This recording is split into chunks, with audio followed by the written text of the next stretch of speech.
Chapter is about the motivation behind the actions of people like the Columbine killers, and the illustration is of a very, very criminally oriented individual named Carl Panzram. You could look him up, Panzram, who was a very resentful, vicious, violent, destructive, and intelligent person, because those things can all go together.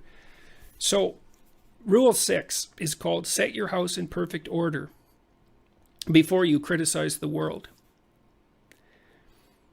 And the chapters all have little subchapters. So the title of this subchapter is A Religious Problem.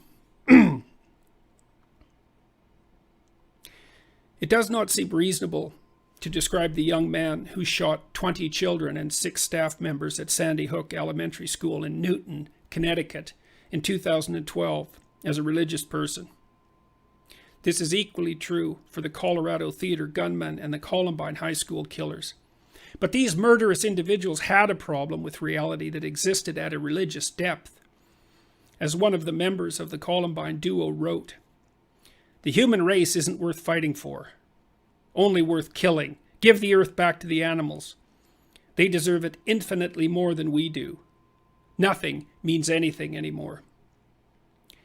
People who think such things view being itself as inequitable and harsh to the point of corruption, and human being in particular as contemptible. They appoint themselves supreme adjudicators of reality and find it wanting. They're the ultimate critics. The deeply cynical writer continues, "If you recall your history, the Nazis came up with a, quote, final solution, end quote, to the Jewish problem. Kill them all. Well, in case you haven't figured it out, I say, kill mankind. No one should survive." For such individuals, the world of experience is insufficient and evil. So to hell with everything. What is happening when someone comes to think in this manner? A great German play, Faust, a tragedy, written by Johann Wolfgang von Goethe, addresses that issue. The play's main character, a scholar named Heinrich Faust, trades his immortal soul to the devil, Mephistopheles. In return, he receives whatever he desires while still alive on earth. In Goethe's play, Mephistopheles is the eternal adversary of being. He has a central defining credo. "I am the spirit who negates, and rightly so, for all that comes to be deserves to perish wretchedly. It were better nothing would begin. Thus, everything that you term sin, destruction, and evil represent, that's my proper element." Goethe considered this hateful sentiment so important, so key to the central element of vengeful human destructiveness, that he had Mephistopheles repeated a second time, phrased somewhat differently, in part 2 of the play, written many years later. People think often in the mephistophelian manner, although they seldom act upon their thoughts as brutally as the mass murderers of school, college, and theater.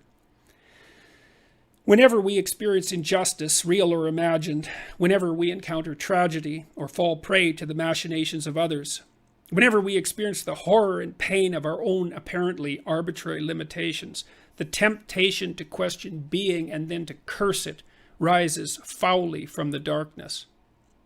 Why must innocent people suffer so terribly? What kind of bloody, horrible place is this, anyways? Life is in truth very hard. Everyone is destined for pain and slated for destruction. Sometimes suffering is clearly the result of personal faults, such as willful blindness, poor decision-making, or malevolence. In such cases, when it appears to be self-inflicted, it may even seem just. People get what they deserve, you might contend. That's cold comfort, however, even when true. Sometimes, if those who are suffering changed their behavior, then their lives would unfold less tragically. But human control is limited. Susceptibility to despair, disease, aging, and death is universal. In the final analysis, we do not appear to be the architects of our own fragility. Whose fault is it then? People who are very ill, or worse, who have a sick child, will inevitably find themselves asking this question, whether they are religious believers or not. The same is true of someone who finds his shirt sleeve caught in the gears of a giant bureaucracy, who is suffering through a tax audit or fighting an interminable lawsuit or divorce. And it's not only the obviously suffering who are tormented by the need to blame someone or something for the intolerable state of their being. At the very height of his fame, influence, and creative power, for example, the towering Leo Tolstoy began to question the value of human existence. He reasoned in this way. My position was terrible.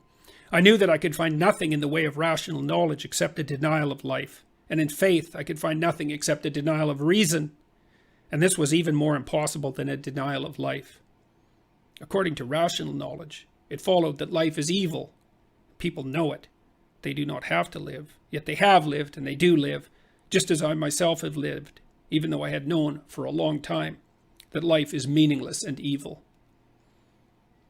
Try as he might, Tolstoy could only identify 4 means of escaping from such thoughts. One was retreating into childlike ignorance of the problem. Another was pursuing mindless pleasure. The third was continuing to drag out a life that is evil and meaningless, knowing beforehand that nothing can come of it. He identified that particular form of escape with weakness. The people in this category know that death is better than life, but they do not have the strength to act rationally and quickly put an end to the delusion by killing themselves. Only the fourth and final mode of escape involved, open quote, strength and energy. It consists of destroying life once one has realized that life is evil and meaningless, close quote. Tolstoy relentlessly followed his thoughts. Only unusually strong and logically consistent people act in this manner. Having realized all the stupidity of the joke that is being played on us, and seeing that the blessings of the dead are greater than those of the living, and that it is better not to exist, they act and put an end to this stupid joke. They use any means of doing it. A rope around the neck, water, a knife in the heart, a train. Tolstoy wasn't pessimistic enough. The stupidity of the joke being played on us does not merely motivate suicide. It motivates murder, mass murder, often followed by suicide. That's a far more effective existential protest. By June of 2016, unbelievable as it may seem, there had been 1,000 mass killings, defined as 4 or more people shot in a single incident, excluding the shooter, in the US in 1,260 days. That's one such event on 5 of every 6 days for more than 3 years. Everyone says, we don't understand. How can we still pretend that? Tolstoy understood more than a century ago. The ancient authors of the biblical story of Cain and Abel understood as well more than 20 centuries ago. They described murder as the first act of post-Edenic history. And not just murder, but fratricidal murder. And murder not only of someone innocent, but of someone ideal and good. And murder done consciously despite the creator of the universe.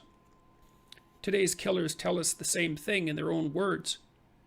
Who would dare say that this is not the worm at the core of the apple? But we will not listen, because the truth cuts too close to the bone. Even for a mind as profound as that of the celebrated Russian author, there was no way out. How can the rest of us manage when a man of Tolstoy's stature admits defeat? For years he hid his guns from himself and would not walk with a rope in his hand, in case he hanged himself. How can a person who is awake avoid outrage at the world?